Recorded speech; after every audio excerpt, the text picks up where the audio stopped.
how's it going? Let's try this again. You're tuning into Ed Talk. This is episode 8 of the Ed Talk podcast. I decided to give this show another try. So today's episode of Ed Talk, I want to talk to you about... What are we talking about today? Today's episode of Ed Talk, I want to talk to you about relationships. Yes, I said it. That's been the topic so far. Last week, we was having a panel discussion about relationships. We're going to run that back. And we're not just talking about like love relationships. We're talking about just overall relationships with people in general, with the person you meet in McDonald's or the person you meet that's the CEO of a very successful organization. No matter what it is, that's what we're discussing on today's episode of Ed Talk. Tune in.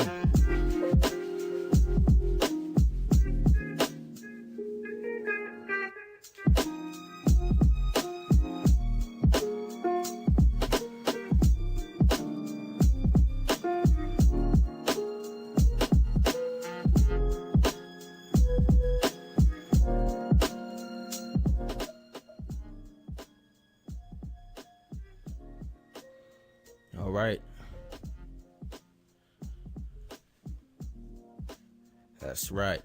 That's right. So thank you for tuning in, guys.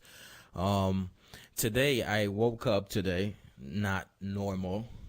Instead of my normal 5 a.m. routine, today I found myself waking up actually around, what time did I wake up today? 8 o'clock, and it was pretty cold. I think it was like 50-something degrees outside. 50-something degrees. People in Florida is like, it's cold out here in these streets, but in reality, it's really not that cold. And I feel like that's how I feel a lot of times. You think it's cold, like when you walk into the room, you expect that room to be cold, then it's already cold before you even got to it. You ever had that experience when you just like, you already know it's going to, like a specific classroom, like you know it's going to be cold as hell in that class, and you just start freezing? And you ever been in front of the couch when you just start, like putting your hands and like really closing your body off, trying to think, oh my God, it's so cold, and you start to see yourself tremble because you thought it was so cold? I'm going somewhere with this. It's like every time you perceive and you think of something, it actually manifests into the actual thing. So if you think you're cold, you're going to be cold. It's like if you're walking around today and you're like, oh my gosh, it's freezing out here, then guess what? You're going to be freezing.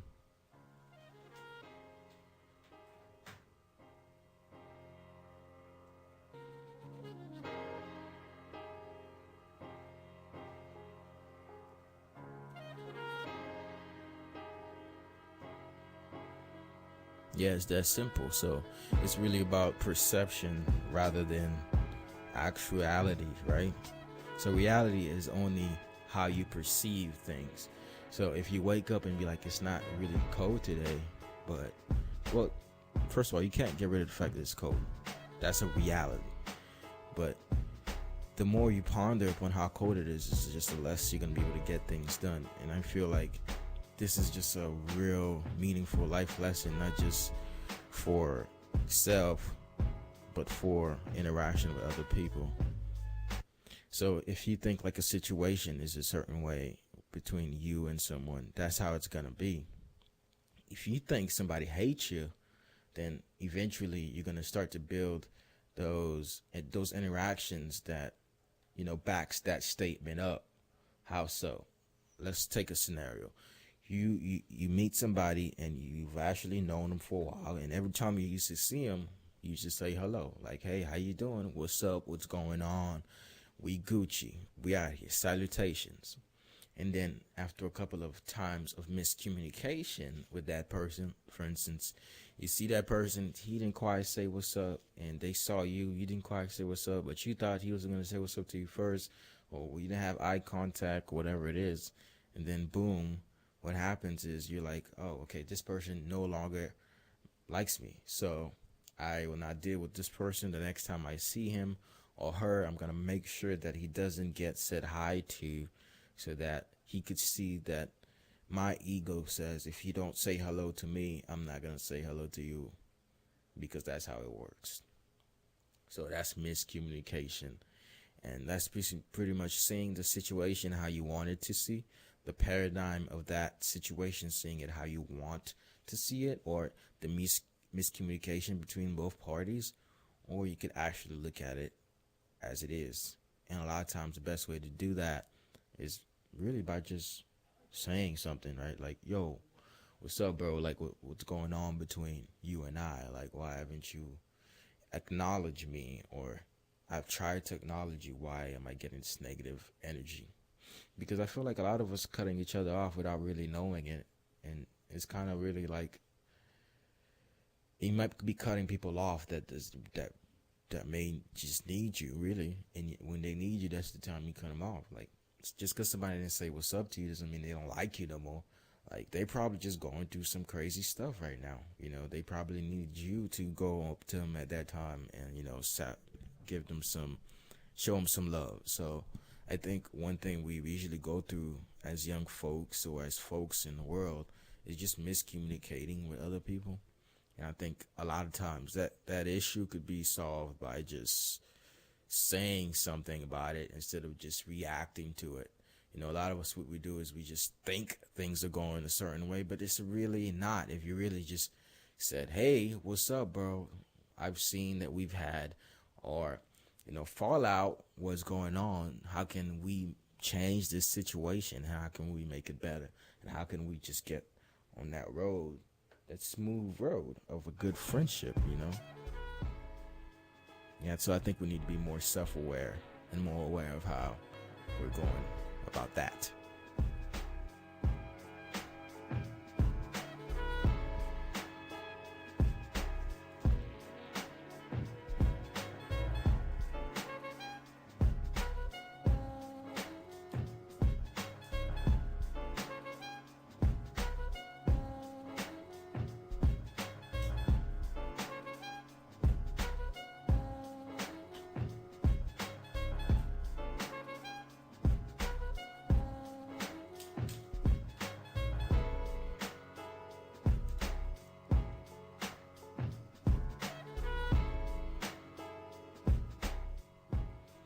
All right, so for you, what situations, what encounters have you faced in which you just miscommunicated with someone, and how can you go back to that and fix it?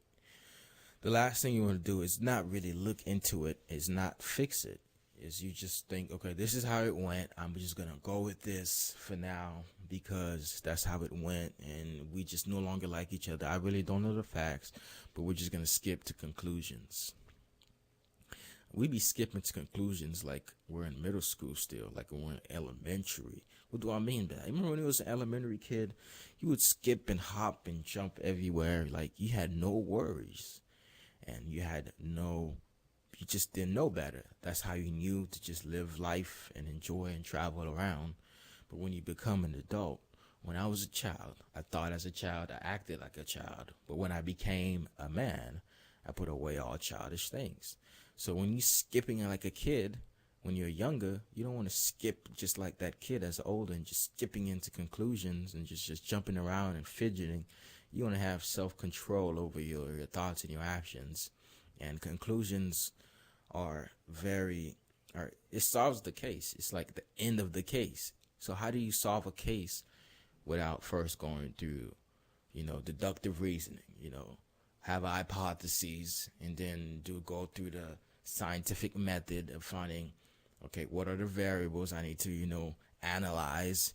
What is my, go through the scientific process of a problem. So just like skip to conclusions, I've realized in my life has been the worst thing to do, is to just conclude, well, because this is like this, and before in my life this had happened like this, then this must be this, That's like skipping into conclusion. And sometimes deductive reasoning may not be the best thing to do, because sometimes you need to actually go to the source and get that first-hand information. Get it from the source. If you get information from what you think it is, you just start, making a biased a biased conclusion, and sometimes a conclusion based on little to no evidence. So, do you have your facts? So, are you skipping or are you walking calmly and steadily towards, finding the solution to the problem? I think that's important. I know that's important, and I think that's something I need to start using in my life, and I think that's something that could be useful to yours.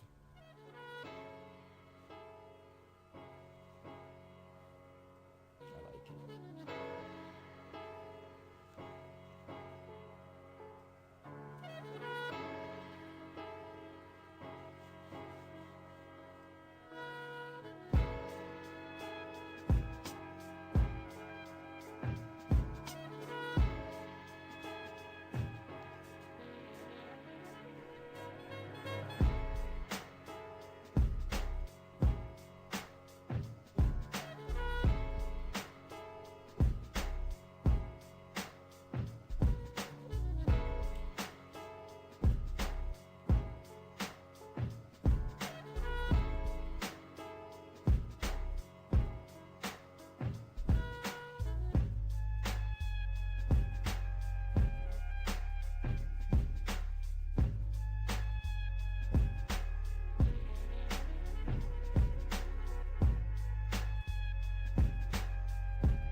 Don't have a list, but I need to know, do I need to be more needy, more demure?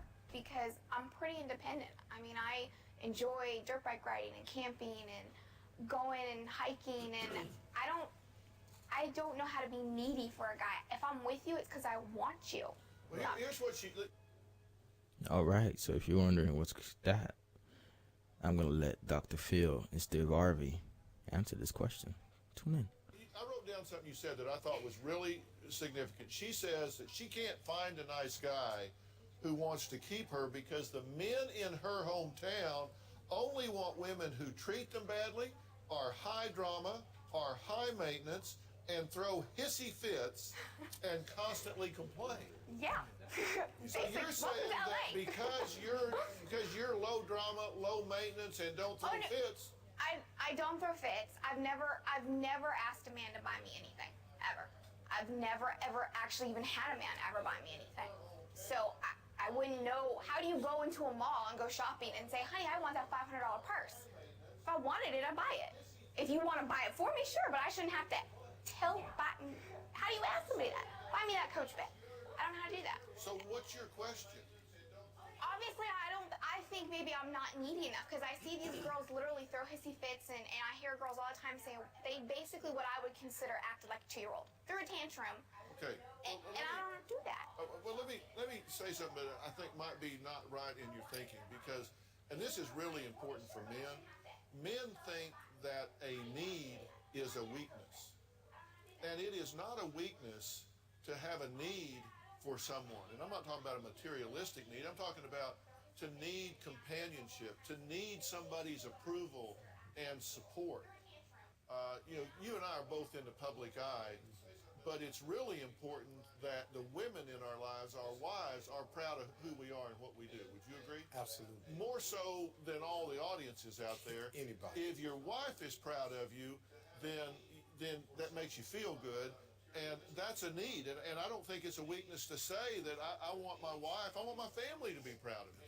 That's a need. It's okay to be needy in a healthy way, but that's not a weakness on your part to say I don't have needs, and so do I need to become more needy? No, you just need to acknowledge if there are things that you want to be part of your life that you don't have right now. Okay.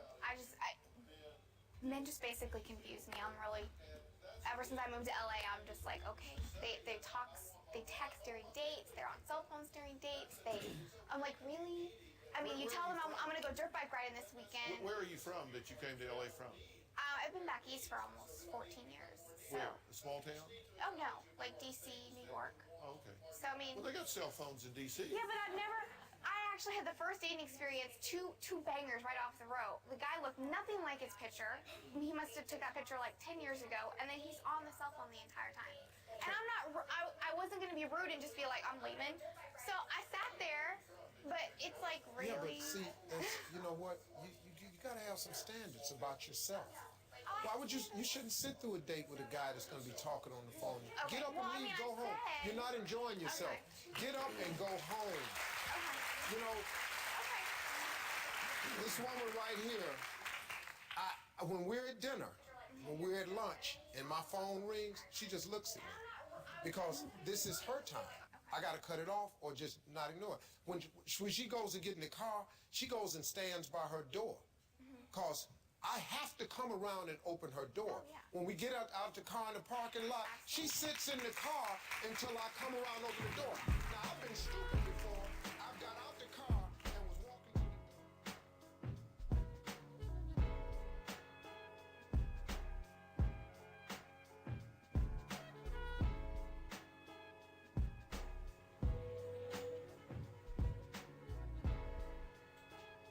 All right, so actually the reason why I played that clip was because I thought that was a very interesting piece, and I think is a continuous misconception and like miscommunication, right? Like I was saying, between men and women. I think sometimes we just kind of get misunderstood, and we just throw everyone in this generalized puddle of misinformation, right? Of like just the wrong stuff, you know. Sometimes I think we just need to start looking at people by their character, like Martin Luther King said, and not just by their genitals, you know. Martin Luther King didn't say that. He said by the color of your skin. But I think we should look at it like, let's start judging people by the content of their character rather than by their genitals. It's like, instead of saying all girls are hoes, just say all the types of the people that you dealt with this certain amount of things have dealt with you that way. So it's like the lack of generalization will kind of like take you away from continuous patterns. Because if you believe that this always happens because this is how it is and you have to deal with it, then you'll never actually look for a different alternative. It's like, just like that lady was saying, well, you know, like those guys, like the guy was an asshole on his phone, not paying attention to me. Like, that had nothing to do with being a guy, personally, I have to say. It just had something to do with the guy, even him personally, not having interest, or not having manners, or not caring, or not giving any thought about it. So that's him. So I think we need to start judging our relationships and our friends by like what they're actually doing, and looking at it on a case by case basis, instead of going off rip generalizing, saying, well, if this happened, then this must be the case. It's like how we interact with each other, I believe, is not, there's no set formula or set curriculum or set data. Like, okay, if this happens and this happens, and then that must be what's happening.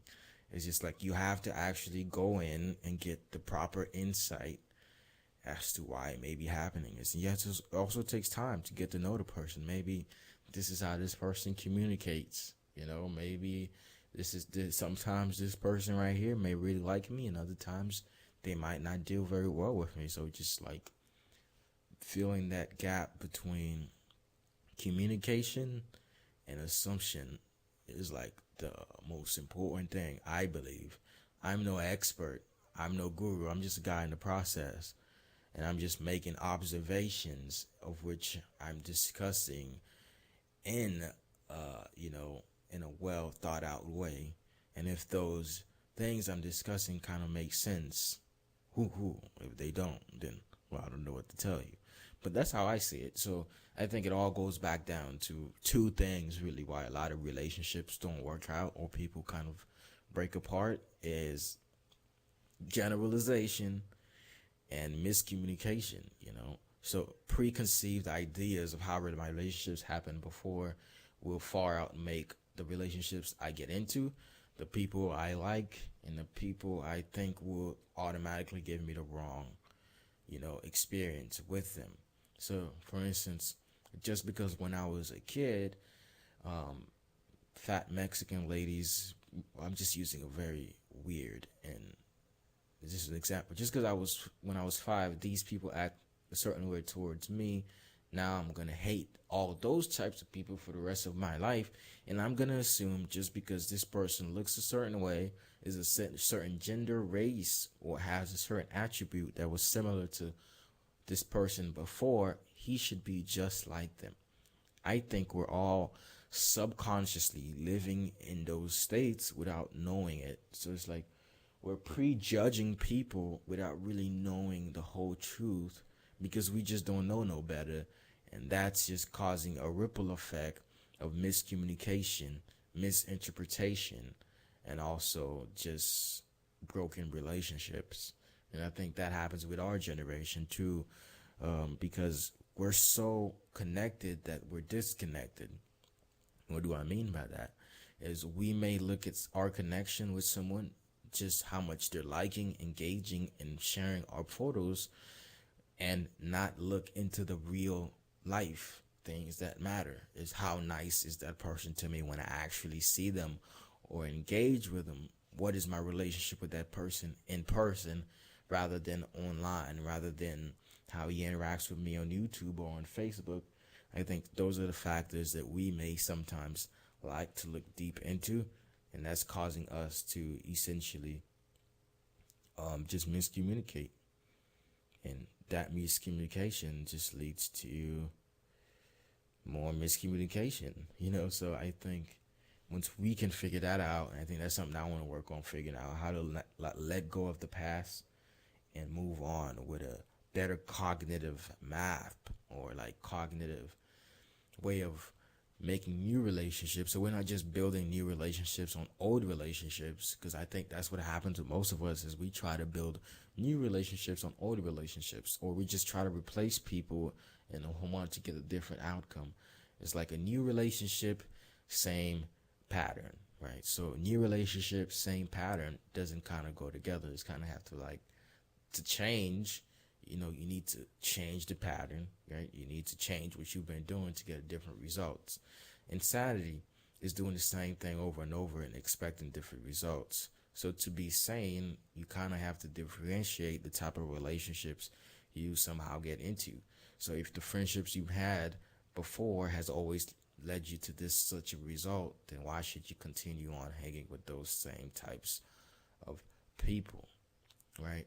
So it seems like this goes on the two different spectrums. On the spectrum of, if you keep your preconceived ideas of people to make all the decisions you make about them, then what's going to happen is you're going to start judging people and judging them wrongly. But if you don't use those preconceived ideas to judge people, then what you're going to do is you're going to repeat that same pattern of bringing in the wrong people into your life.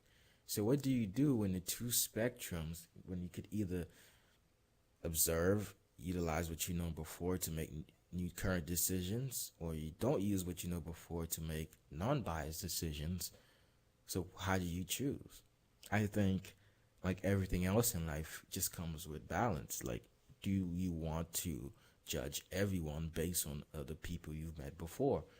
Or do you want to have such emotional intelligence once you know, okay, I'm not going to map out behaviors with people and the end result of my communication with that person, but I'm going to map out behaviors with my values. Like, is this certain behavior going to help me get to where I want to be? If that behavior is not going to help me get to where I want to be, then I don't want to deal with that type of person. But it's not correlating with people. It's not saying, okay, if that person is not who I want to be, then he must not be a good person. But you're judging the behavior on a different set of values. It's based on a set of values instead of just, on different things like race, gender, looks. Does the person have a tattoo? Is he in this certain organization? Is he affiliated with something? I think you just kind of have to use the value system to really see who you want in your life or not. I could be jabbling right now, but I think what I'm saying does make sense. Eventually, you kind of want to deal with people you've dealt with before, but those people might not be the people you want in your life. But that doesn't mean you should use just because I've dealt with that type of person doesn't mean that all types of people are going to be the same way. So that's pretty much where I was going with that, which goes back to the previous video I had showed you guys from Dr. Phil and Steve Harvey. It's like you can't judge men and women based on what others have done to you, because it's just too general. It's just not scientifically justifiable enough to say just because this amount of people work like this way, then all those people must work like this. That doesn't work. Not in relationships, not in any sort of matters between a man and another man, or a man and a woman, or a woman and a woman. So it's balance is also just staying in tune, being in the present, living in the moment, and not always looking at to the past. I feel like a lot of people are steadily living in that past, and that past isn't getting you nowhere but stuck in there. What it does is it keeps you enclosed in this tunnel vision of however way it was, that's the way it will continue to be, and I will not look anywhere else. So it's like you cannot be enlightening. Enlightenment only comes with light, and light doesn't stay in the tunnel, right? It has to have different, sources bringing in the light. So whether that be maybe some holes in the tunnel you gotta, have sometimes, or you might just have to have a section where you can see the light. But with tunnel vision, you need to also be able to be ready to be enlightening. So I think staying in the past too much can be detrimental to your relationships, because it just keeps you there. The only time that I believe truly matters is this present moment that we have right now. And when we take advantage of that time, a lot of great things happen. And I believe that. And if you believe that, say, I believe that.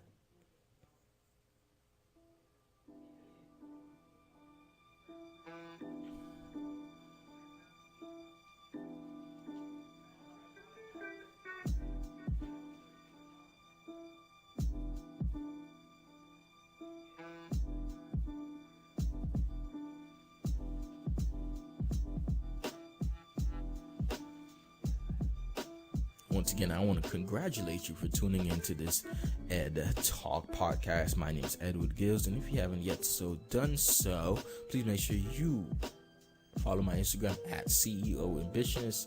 See my YouTube channel. That's EDOUARD space GILLES. Just search that on YouTube.com. Subscribe. And one more. Please make sure you tune into this podcast, Ed Talk, every Mondays at 3 p.m. 3 p.m. That's 3:00 p.m. And today we're talking about healthy relationships. And up next, I want to talk about relationships with people you haven't yet known or haven't yet engaged with on a continual basis, but you used to really like those persons, or you used to really engage. Those were your best friends, those lost best friends. We're going to talk about that. That's what we're about to do in 1 and 2. All right, so one thing I realize is us as human beings, we are only made to know a certain limit of people, so we didn't engage with a lot of people. Based on evolutionary psychology, our engagement with people has just now changed. Up until a certain era, we only knew and engaged with a limited amount of people in our lifetimes. But because we've been now interconnected through social media, through different ways, we could take a plane and go to a different city in a different state in a different country. So there's no need. Now it becomes more average to just know a lot more people. And I think that has a good attribute to it, because now we could connect and work and engage and share ideas with more people. However, that's also detrimental to the way we normally act, because now we losing connection with a lot of people, right? So that's a bigger problem because the Dunbar's number is usually 150 people. That's how much we would like be able to keep up with and know about 150 people, because human minds have only evolved for a small scale living, not as big as it is now. So you might be seeing yourself making friends and losing friends like so fast, and you may be wondering like, why is that happening? Well, this is actually a case that's happening because of evolutionary psychology, because we have to readjust now. We have to shift the way we act. And a lot of times social estrangements only occur when in fact, you don't know if you know what social estrangement is, when you cut ties from one another, from another person. This usually happens when you have a romantic breakup, a family fight, a rival, or just like I was saying, miscommunication earlier. So while we can choose friends from very large pools, in these days and this time, our minds did not evolve under such conditions. So as such, more and more estrangements are predicted to hurt. And, perhaps more so than makes more sense in this modern condition that we're in. It's like we're going to be hurting more because we're going to go through these breakups and these, like, I used to like you, now I don't like you anymore, because we're meeting so many people and we can't really keep up with all of those. So under our normal way of being, that would be so detrimental. It would be a devastating consequence. But we've now became hard people. Like, we're hard. Like, when things happen, we just, okay, I lost this person as a friend, or I lost this spouse. Let's just move on. Just another fish in the ocean, right? That's what we say. But I think psychologically, these things are building a pathway. Like, it's like if you put a strand of paint on the wall and you keep painting that over and over, you see that the wall will kind of get thicker and thicker as you put more layers of paint. But it may not look like it, because it looks just like it's just getting more renewed every time. Like, the wall was white and it was dirty, now it's white again. But it's actually building up. It's getting thicker and thicker. So I think that's what we're doing with those social estrangements. So we're getting estranged from somebody, and something happens and we just break connections, or you move to another school or something, because that could happen so easily. You start building up layers of paint, of dark paint, on your soul, of how you're going to perceive the new people you meet and how you're going to engage with them. So it kind of makes you heartless. So now you want to like make sure that you're not giving more to more people you meet. So your relationships would get weaker, right? So you start to weaken as a relationship builder person, right? If you want to say it like that. So you meet more people. You don't want to have a really solid relationship with them because you're afraid the same thing that happened to you before is going to happen again. I believe that's really true. So I think limiting the amount of estrangements we have would be very pivotal. How can we do that in a world where we're not seeing people we know every day? I think we can do that by making it a priority, by even scheduling time to call somebody. I think is necessary at this time. You may not always remember to call people. You might have to have a schedule where you say every 3 months, I'm going to call this old friend that I just want to make sure we're keeping up with. We don't have to be best friends, but I just want to make sure that we're keeping up with. Or if you're running a business, there are some clients, some really, really, really good clientele that may have been there in the beginning of your business that you kind of don't want to lose. So how do you stay in contact with them? So I think utilizing the same technology that caused you to be in that predicament in the first place to get you out of it is very imperative.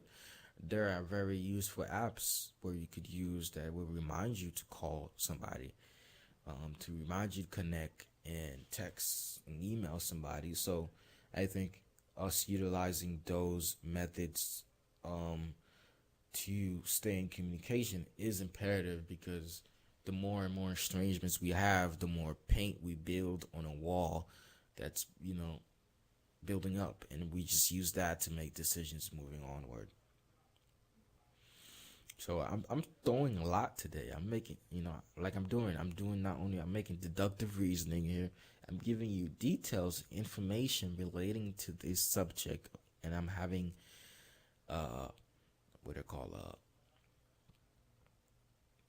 conversation of which is bringing out those facts and dissecting those facts. That's what we're talking about. So let's continue. So the relationship between the number of estrangements and depressive tendencies should be mediated by the following: your life history strategy, the anxious attachment style, which we're going to talk about, emotional stability, social support, and the dark triad. Ooh. So there has been multiple studies that have, want to see, has estrangements, right? Okay, so does estrangements have a correlation with, how type of person you are? Like, are you a psychopath, a narcissist? Are you just not stable emotionally? And the numbers show that it does. People who are psychopaths usually have more estrangements than people who's living a well-being, and you could see it's really a big difference. So if you look at the direct estrangements number, so people who have about 10 or more estrangements, extreme estrangement, is most likely, right, to be depressed. And they're also most likely, they're just most likely to be depressed. They have depressive tendencies. So it's like the more people you cut off, you ever heard that? I'm gonna play that song. Cut that bit off. Okay, so if you ever heard this song right here, which I'm about to play right here, then you know what I'm talking about. Because this is what we pride ourselves on these days.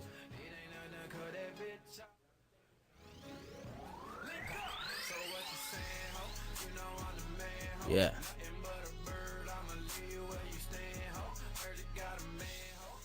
Yeah, so with that being said, a lot of us, we're thinking, oh, we could just cut people off. We're thinking it's cool now to cut people off, right? Right? That's what they say. Isn't that the truth? It's cool to cut people off.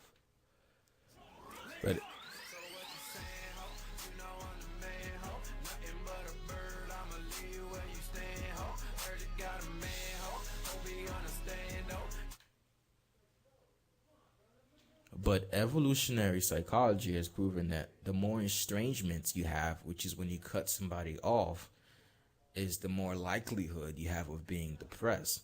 So there are people walking around with a facade of, I'm the man, I'm the gal over here because I just can cut people off. And what they don't realize is the more people you cut off is the more you have unstable, relationships. And that does hurt in the long run. And this, we don't need science or psychology to prove. This is something and have experienced. So just make sure that you kind of find a healthy balance between who you're cutting off and who you're keeping friends, and how do you keep up with those you can't always keep up with. I think those are subjects that we really need to really look into and make a priority, because if we don't make those things a priority, they will never stay a priority, right? And it's like we're constantly being estranged. We're going through a lot of amount of estrangements every day. Like, just, you could unfollow somebody and block them and you just hate them for the rest of your life. That's an estrangement right there, and that's a major cause of depression. People, like, do you want to know if you're a psychopath? Or, like, see how much people like you lose it on a monthly basis that you just liked. 1 month later, you just hate each other. So I think those are things we really look into as relationships. It's not just boy-girl relationships. It's just normal relationships with your family, with people you just meet, with your professor, or it's like just the girl at work you just didn't like. You know how you just don't like somebody just because? I think that's like the worst thing to be, is to be that person who just don't like people just because. Like, all right, so I just don't like you because I just feel there's something about you that I just don't like. I don't know why, but I just kind of don't like you. And I feel like those people who are more like that are kind of like hurting themselves more than you hurting people. It takes more energy to don't like somebody than it does to just appreciate the fact that they're just a human being living in the world, and appreciate that as another human being living in the world. So I think as a person, it's kind of important to build that set of values that you could just appreciate people and not, like, I want to go back to everything I was saying before. Just appreciate people and not just like just have this preconceived ideas about everybody and their business, and that this is how everybody is, and everybody gonna be like this. Everybody ain't ish. No, everybody's just here to just take something from you. They can't give you anything. Nobody in this world cares about you. I think the more and more we have these types of like mindset, is the more we just go away from people, and the more and more we go away from people, is just the more and more we're just depriving ourselves from what life is all about, which is engaging, learning, growing, and building with other people. And I think the most important thing in life is to not just be alive, but to contribute to people who are alive. So if you're just a narcissist, somebody who doesn't like other people and who never is willing to give others a chance, then I think you're far away from that spectrum. And I think that's something that needs to be worked on.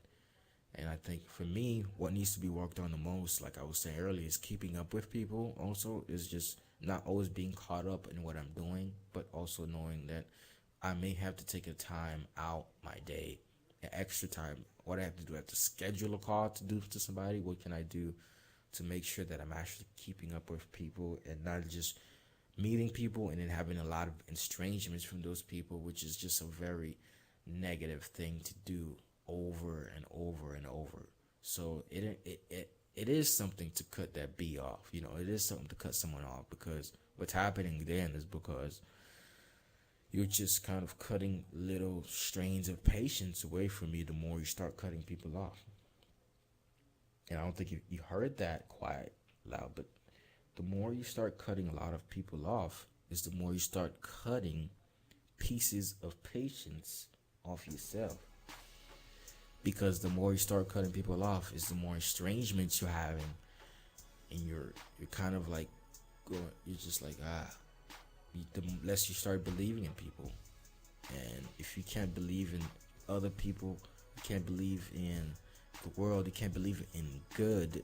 If you lost faith in good, then what's the meaning of life? I mean, we're here to be blessed.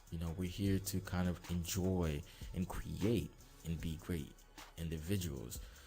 But if we lost your ability to believe in good, what's the meaning of living? Living is then meaningless. So I think you have to regain that there is good, that there are people looking out for you. There are people who actually cares about your well-being. And there are people who are good friends, good husbands, good boyfriends, good neighbors, good business partners, and just overall good, authentic, and solid folks that can get you to where you want to be. But if you stay in that consciousness of negativity, that consciousness of everyone that I meet is the same person that I've met over and over for the rest of my life, and I'm going to judge them by that one situation before. If you live like that, then the possibilities starts to shrink. The people you meet definitely start to shrink. So I think it's important. And I know it's important to work on relationships more than anything. And like I always say, I'm no expert, I'm no guru. I'm just a guy in the process. And this podcast is actually me using my reasoning, what I've learned, and growing alongside with you. And it's just like, instead of saying all my thoughts to me, I say them to you. And if they make sense, which I hope they do, and I know they do, you take those into ear. And I thank you for listening to my podcast. So I'm just trying to make a way out of no way. So thank you for tuning in to this episode of Ed Talk, the show where we shine light on your unlimited capability to achieve greatness. And that greatness that unlimited power that you have within you to achieve whatever you want to will only happen when you make the decision to change your mindset and know that there's good in the world. There's good people. There's good things out there for you. But you got to be attracting those things to you by being the person you need to be. And that entails growing every single day by listening to things like this, reading books, hanging out with the right people, getting some mentors in your life, and just thinking of every day as a way for you to live, enjoy, and experience life. So thank you so much, guys, for tuning in. If you were watching here on Facebook, on, Instagram Live, I want to thank you. Please make sure you tune in next Friday at 3 p.m. I'm very glad to be here with you today. Once again, it's your boy Ed saying you got that greatness in you, and you have a great week. It's Monday. It's Monday. Can you believe it? It's Monday. So stay tuned. Thank you for tuning into this episode of Ed Talk. I want to remind you that you could go out there and make the best relationships ever, but you got to think about people as just being great people. Everyone you meet, think of them as being great people, as people that could offer something to you. And until they prove you wrong, don't judge them otherwise. Give them a chance to be great before they prove that greatness. And stop having negative connotations of how men and women are, or how this type of person is, or how black people or white people act, and start looking at people by their single content of their character, by who they are, and then knowing that there's always good somewhere out there for you. Thank you for tuning into this episode. You have a blessed and wonderful rest of your day and your week. Peace. Next time, see you here at FAURadio.com.